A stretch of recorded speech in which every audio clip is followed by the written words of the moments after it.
Police स्टेशनमध्ये police निरीक्षक सन्माननीय मुलानी साहेब त्यांची आमच्या अध्यक्ष प्रमोद गायकवाड, सुनील रसाळे, जवाहर जाजू, शिंदे गायकवाड एक शिष्टमंडळ आम्ही साहेबांना भेटलो. ज्यावेळेला तिथून काट्याची मिरवणूक असते त्यात पालखीचाही समावेश असतो आणि लेझीम खेळणारे जे लोक आहेत त्यांनाही त्यांचा खेळ दाखवायचा असतो. आणि काट्या आणि पालखी ही देवी 12च्या आत निद्रावस्थेत जाते, म्हणून त्या लेझीम खेळणाऱ्याने थोडीशी वाट करून द्यावी जेणेकरून पालखी आणि काट्या या पुढं जातील आणि तुम्हालाही किती खेळायचं असेल त्यावेळेस तुम्ही खेळू शकता.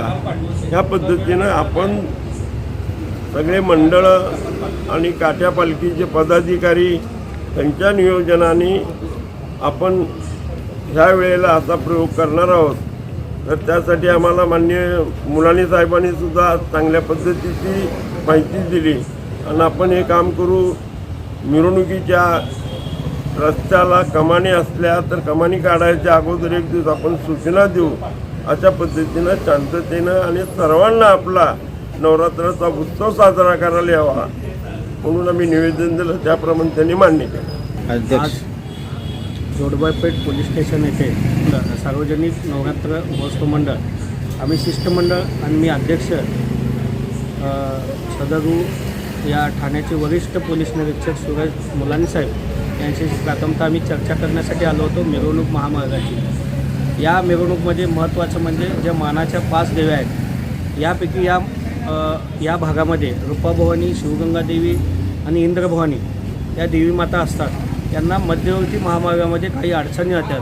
त्या अडचणी येत असताना आम्ही साहेबांशी चर्चा केली की इथं जे काठी असतात, पालखी असतात, काही लेझीम पथक चालू असतो, काही ढोल पथक चालू असतो. येताना आम्हाला मार्गावरती अडचणी येतात, ते मार्ग मिळत नाही. तर साहेबांनी सकारात्मक चर्चा करून आम्हाला या मिरवणूकमध्ये आम्ही समोर थांबून मार्ग काढू, तुम्ही काही चिंता करू नका.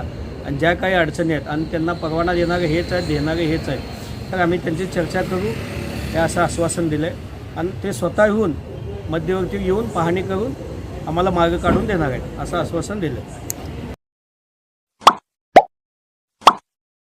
Like, subscribe, click on the bell.